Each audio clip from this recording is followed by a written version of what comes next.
Hello coaster lovers, so roller coasters were made or being made by these companies called manufacturers. There are many types of companies that built these rides, such as Valravn Construction or RMC, which made Air Force One at One Spot Atlanta, for example. I've run a lot of coasters by this one manufacturer called B&M, which is the focus of today's video. B&M began creating coasters in 1990 with Iron Wolf up at Six Flags Great America as the first coaster, but it got relocated to Six Flags America in 2012 as Apocalypse. But in 2019 it got rethemed and repainted to Firebird. Anyways, back to the video. I've been on 7 B&M roller coasters while I'm making this video, and today I'm going to rank them from my least to most favorite. So this is all the B&M roller coasters I've ridden, ranked.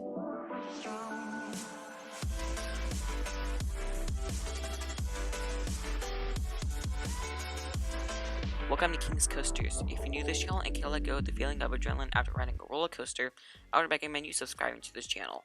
And also, only 93% of you coaster lovers are still not subscribed, so it would be incredible if you subscribe to this channel.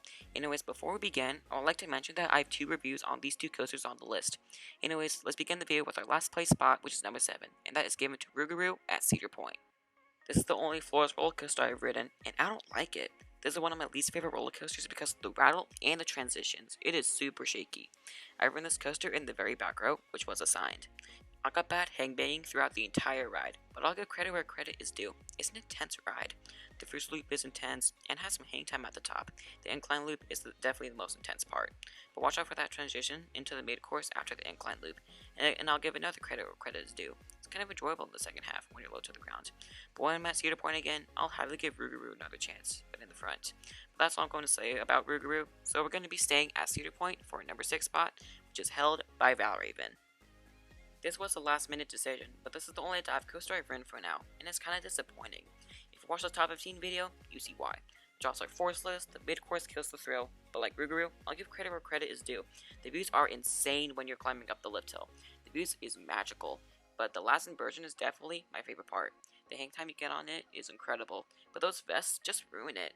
So it's not that magical as climbing up the lift, and I'll give another credit where credit is due. It's pretty smooth. So if a ride is forceless, it has to be smooth.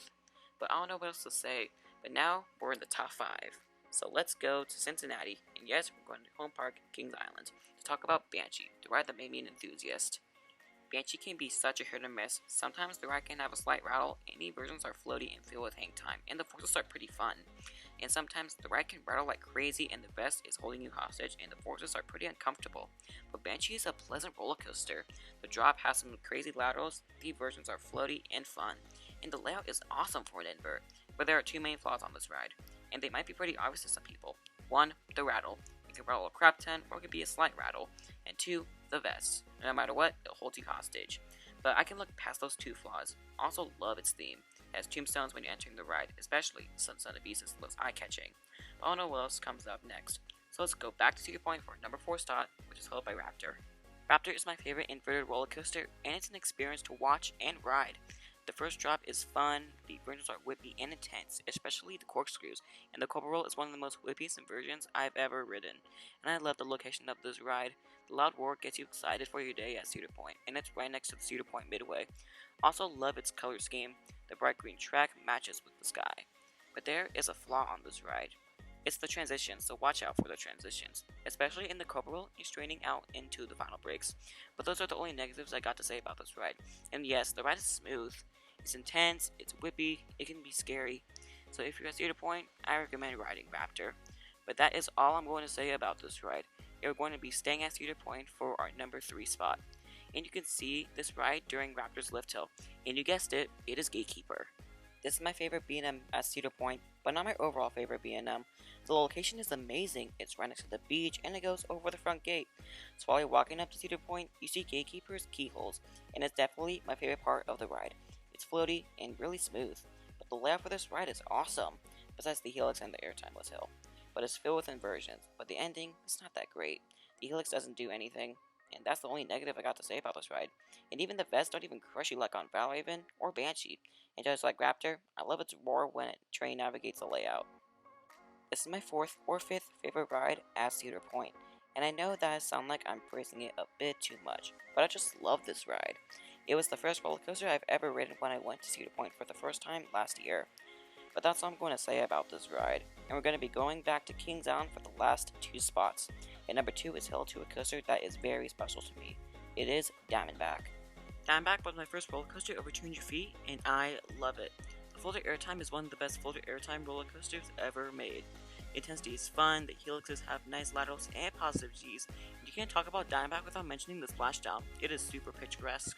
And I love that rattle sound it makes when a train is done navigating the first drop. It makes you excited to ride. But if you want me to go more in depth about this ride, click the card above to watch my review on this ride, but I don't have anything else to say, so you can watch the review if you want. And now it is time for the number 1 spot, which is awarded to Orion at King's Island. This is definitely my favorite roller coaster built by B&M when I'm making this video, and it's the only Giga I've ridden. For now. Anyways, it is so fun. The intensity is perfect amount, the theme is the best themed roller coaster at King's Island, and the best themed coaster on this list. And the layout is pretty good in my opinion. It has a mix of unique elements like the wave turn and the bank dip into the brakes. And the first shot feels like you're falling forever. It has the quality, but not the quantity. But if you want me to go more in depth about this ride, just click the card above to watch my review. I go more in depth into the ride experience, but this is my overall number 4 or 4th favorite roller coaster when this video is published. And this is my overall favorite B&M and favorite roller coaster at King's Island. But that'll do it for today's video of all the B&M roller coasters I've ridden, ranked. If you enjoyed this video, it would be great if you subscribe to this channel and give this video a like. What is your favorite roller coaster built by B&M? You can check out my shorts channel if you use shorts for social media. Mostly it's sneak peeks for the next video. And for the coast lovers that are new, stay tuned every week because I upload once or randomly. And it's mostly every Saturday at noon in Easter time. Make sure to leave a comment if I made any mistakes, any opinions of yours on the roller coaster I mentioned in the video, and anything else. And with the tradition with my most recent videos, I'm going to end this video off with some bloopers. And forgot to mention, Happy March! Anyways, keep that adrenaline pumping, and I'll see you in the next video. Hello coaster lovers, the roller coasters were made or being made by these companies called manufacturers. There are many types of companies that build these rides, such as Rocky Mountain Construction, which made B&M began creating coasters in 1990 with Iron Wolf up at Six Flags Great America, but it got relocated to 2012 as Apocalypse. Banshee can be such a hit or miss. Sometimes the ride can have a slight rattle and the versions are floaty and filled with hang time, and the forces are fun. And sometimes the rattle can... Banshee can be such a hit or miss. Sometimes the ride can have a slight rattle. Raptor is my favorite inverted coaster, and it's an experience to ride and watch. The first drop is fun, the inversions are whippy and intense, especially the corkscrews. And the Cobra Roll is one of the most whippiest inversions I've ever ridden. And I love the location of this ride. The loud roar, and I love that rattle sound when it makes after the soy. I go more in depth into the ride experience, but this is my overall number 4 or 5th.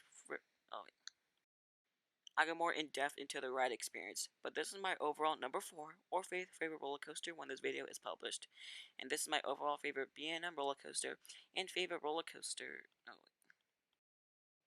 I go more in depth into the ride experience, but this is my overall number 4 or 4th favorite roller coaster when this video is published. And this is my overall favorite B&M and favorite roller coaster at King's Island. But that'll do for today's video of B&M's